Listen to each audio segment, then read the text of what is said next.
Halo semuanya, kembali lagi dengan saya Romi. Di video kali ini kita akan belajar cara menginstal web server Nginx, database MySQL, dan bahasa pemrograman PHP di sistem operasi Ubuntu. Sebelumnya kita harus mengenali dulu apa itu web server Nginx, MySQL, dan PHP. Dalam sebuah aplikasi berbasis web, kita membutuhkan yang pertama adalah web server. Kemudian kita juga membutuhkan database dan bahasa pemrograman. Untuk web server kita memiliki banyak pilihan. Pilihan pertama adalah Apache, kedua adalah Nginx, dan yang ketiga adalah OpenLightspeed OLS.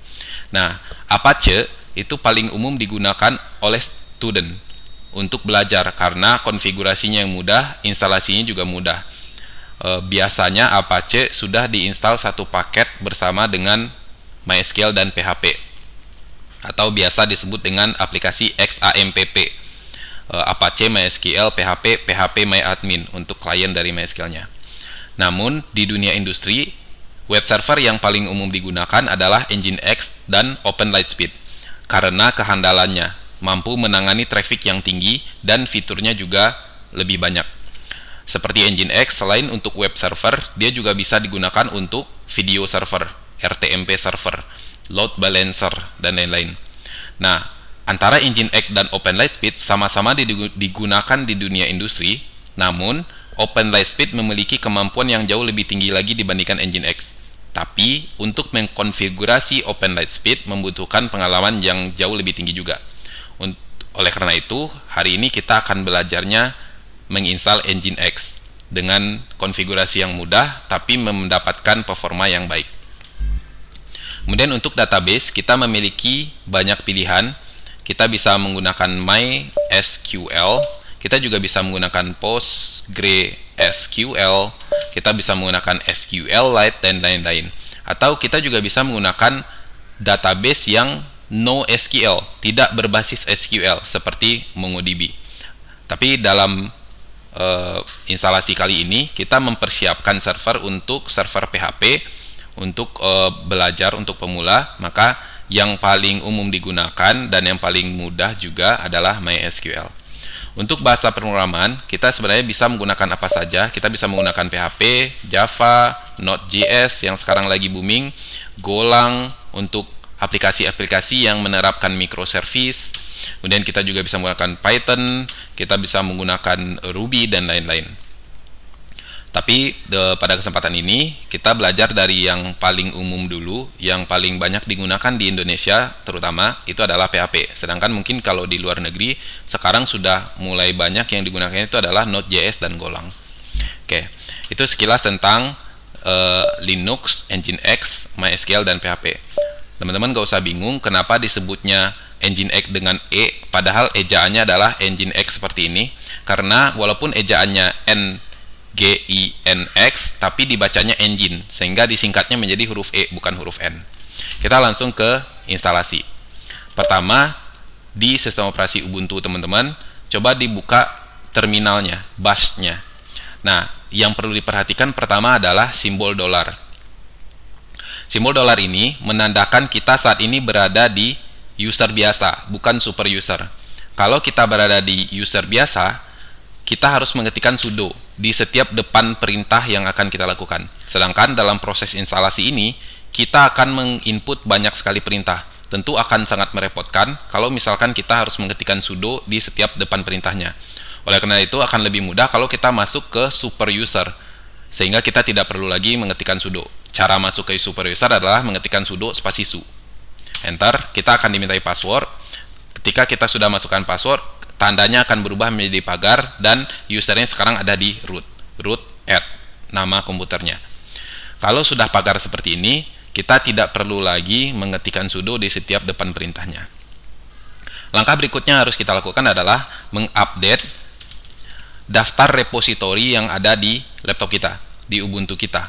Daftar repositori ini adalah list dari penyedia-penyedia package yang akan kita install, bukan untuk mengupdate programnya. Kalau untuk mengupdate versi dari tiap-tiap program yang pernah kita install, kita menggunakan apt upgrade. Nah, karena yang kita butuhkan adalah list dari penyedia-penyedianya saja, yang kita lakukan adalah apt update.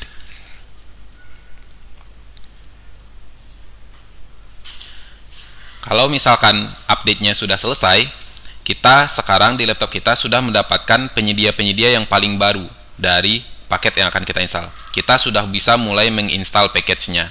Hal pertama yang kita lakukan adalah menginstal web servernya. Caranya dengan apt install nginx. Ketika kita menekan enter, sebenarnya kita akan ditanyakan apakah yakin akan menginstal nginx dengan ukuran sekian megabyte. Nah, teman-teman bisa tekan yes. Karena saya sudah menginstal, jadi saya tidak ditanyakan lagi. Setelah kita menginstal nginx, kita bisa mengkonfirmasi nginx kita sudah terinstall dengan baik atau tidak. Dengan cara kita bisa pergi ke Chrome, ke Google Chrome, dan mengetikkan IP dari laptop kita. Kalau misalkan kita tidak tahu IP-nya berapa, kita bisa mengetikkan di terminal host name spasi min i besar. Nah, dalam hal ini adalah 192.168.1.132. Kita bisa mengetikkan di Google Chrome 192.168.1.132. Maka akan terlihat welcome to nginx. Ini menandakan instalasi nginx kita berhasil. Kalau misalkan teman-teman menginstalnya benar-benar langsung di laptop, bukan di VirtualBox atau di server jarak jauh, teman-teman bisa mengetikkan langsung IP internal dari laptop, dari komputer, dari sebuah komputer. IP-nya pasti selalu 127.0.0.1 atau biasanya IP 127.0.0.1 itu sudah diasosiasikan ke sebuah domain yang bernama localhost. Jadi teman-teman bisa mengetikkan localhost. Tapi karena saya menginstalnya di VirtualBox, saya tidak bisa mengetikkan localhost karena akan diarahkan ke host laptopnya. Sedangkan saya menginstalnya di VirtualBox, maka saya mengetikkan IP-nya tadi. Oke.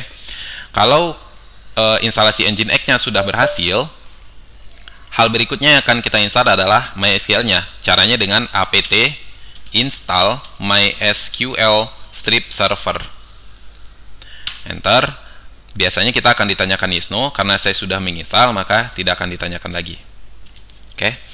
Nah, cara untuk mencek instalasinya selesai dengan baik atau tidak adalah dengan mengetikkan MySQL enter. Maka kita akan masuk ke aplikasi MySQL-nya. Di sini kita bisa membuat database, membuat tabel, dan lain-lain. Untuk keluar, kita bisa mengetik exit. Kita akan kembali ke terminal kita. Tapi, instalasi MySQL ini belum aman.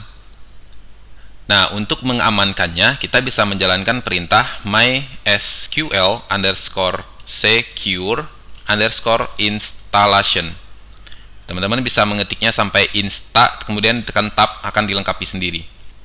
Kemudian kita enter, maka kita akan ditanyakan apakah kita akan membuat password yang sangat aman atau password yang biasa-biasa saja. Karena kita masih belajar, kita akan buat password yang biasa-biasa saja. Kita akan tekan no. Kemudian kita akan dimintai password, kemudian konfirmasi password. Sisanya jawabannya kita bisa isi dengan yes.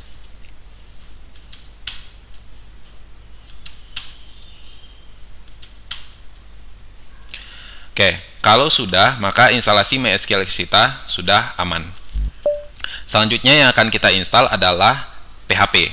Caranya apt install PHP. Tapi tidak hanya PHP, kita akan menginstal dependensinya juga. Gitu. Caranya dengan spasi, apalagi yang akan kita install? PHP fpm.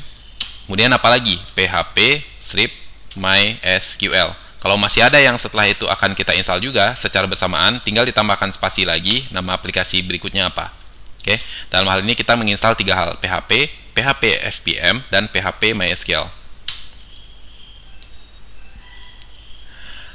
Biasanya akan ditanyakan yes no juga, karena dia perlu memastikan bahwa apakah kita yakin akan mendownload sekian megabyte. Karena bisa saja kita sedang menggunakan internet dengan GSM yang setiap megabyte-nya itu mengeluarkan biaya. Tapi kalau misalkan kita menggunakan internet kabel atau tidak ada masalah dengan kuota, teman-teman bisa langsung yes aja. Oke, untuk mengecek instalasinya sukses, kita bisa ketik php min version. Kita akan lihat versi 7.4. Harap diingat-ingat versi ini, karena ini akan kita gunakan nanti di konfigurasi berikutnya. Sekarang web servernya sudah terinstall, MySQL-nya sudah terinstall, PHP-nya sudah terinstall. Tapi masih ada satu problem lagi. Nginx-nya belum mengenali PHP yang kita install itu. Maka kita perlu melakukan konfigurasi di file konfigurasinya Nginx untuk agar dia bisa kenal, oh PHP-nya pakai yang ini ya. Karena bisa saja kita menginstal banyak bahasa pemrograman. Bisa saja Nginx-nya nanti minta datanya bukan ke PHP tapi ke Python misalkan, atau ke Node.js. Kita menginstal tiga-tiganya misalkan. Nah, maka perlu dikasih tahu ke Nginx-nya, tolong pakainya PHP. PHP versi berapa? PHP versi 7.4. Nah, itu perlu kita kasih tahu ke Nginx-nya. Caranya adalah lokasi file konfigurasi itu ada di, kita lihat ls itu untuk melihat daftar file ya. Kita lihat di /etc Nginx site strip available. Di situ sudah ada default. Default ini yang nantinya akan kita edit. Nah, teman-teman tidak perlu mengedit secara manual. Saya sudah mempersiapkan file konfigurasinya, tinggal di copy saja. Lokasinya ada di, kita lihat ke Google Chrome, masuk ke GitHub repository saya. Teman-teman bisa masuk ke github.com/tnromi/lamp. Di sini ada tutorial readme-nya, cara menggunakannya. Tapi yang perlu kita perhatikan adalah file nginx.conf ini. Oke, ini yang akan kita gunakan. Tapi ada beberapa hal yang harus diedit, yaitu semua kata-kata nocturweb.com seperti ini di name server, kemudian ada di tempat lain juga. Silakan di Ctrl F aja, dicari semua kata-kata nocturweb.com, bisa diganti dengan nama projectnya. Misal nama projectnya itu tugas 1 misalkan. Ya udah, kasih tugas 1 di situ. Nggak harus ada .com atau .net-nya atau apa. Yang penting semua kata-kata nocturweb.com ganti dengan nama projectnya. Usahakan kecil semua. Tidak ada spasi.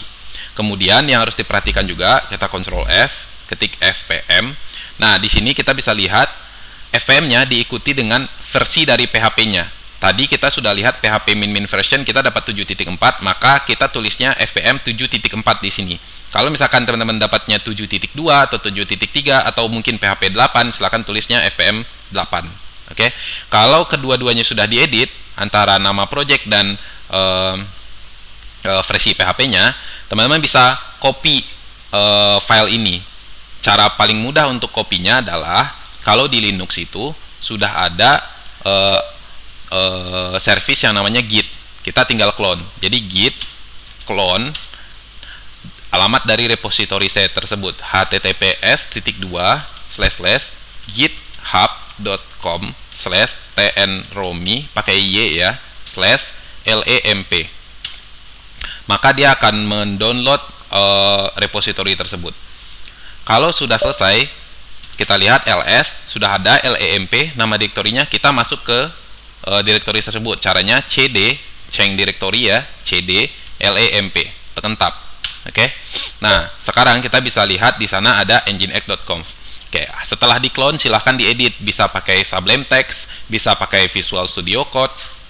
Kalau misalkan teman-teman sudah pernah menggunakan Nano atau VI seperti ini, Nano nginx.conf, itu bisa pakai ini. Tapi kalau tidak familiar karena ini harus menghafalkan shortcut keyboard, bisa menggunakan Visual Studio Code atau Sublime Text.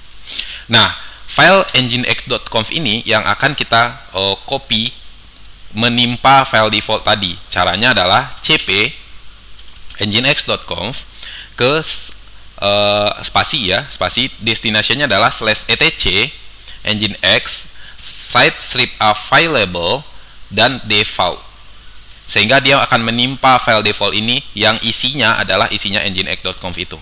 Oke, kita enter.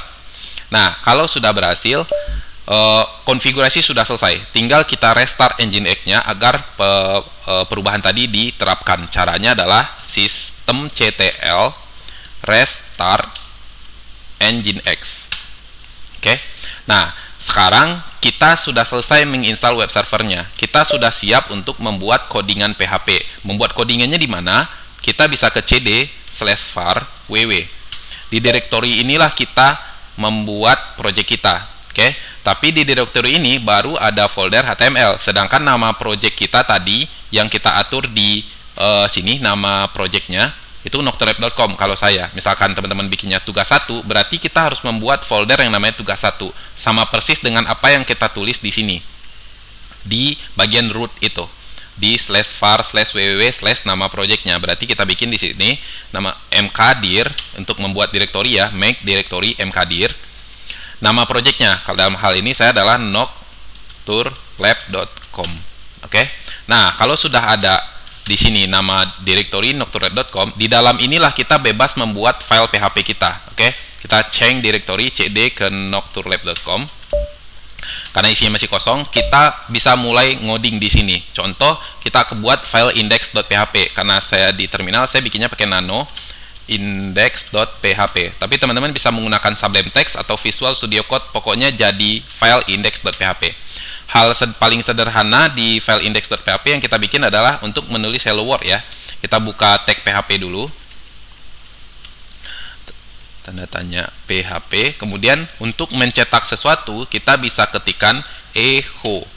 Kemudian kita tulis hello world. Jangan lupa diakhiri dengan titik koma. Kalau sudah, Ctrl X, Y, Enter. Oke. Nah, harusnya sekarang codingannya sudah ada, ls index.php. Nah, kita tinggal cek. Kita tinggal cek ke Nginx yang tadi, oke, 192.168.1.132. Maka kita akan mendapatkan hello world. Oke, instalasi sudah selesai, PHP sudah berjalan, apapun yang kita tulis di dalam folder yang sesuai dengan nama project kita tadi, dalam hal ini nocturlab.com, sudah bisa digunakan. Sekian tutorialnya, mungkin di video berikutnya kita akan mencoba menginstal dengan lebih mudah lagi. Ini kita menginstal semuanya langsung di sistem operasi, tapi praktik yang paling umum dilakukan di dunia industri sekarang adalah menggunakan containerization, menggunakan Docker. Kita akan membuat hal yang sama tapi menggunakan Docker. Terima kasih, sampai jumpa di video berikutnya.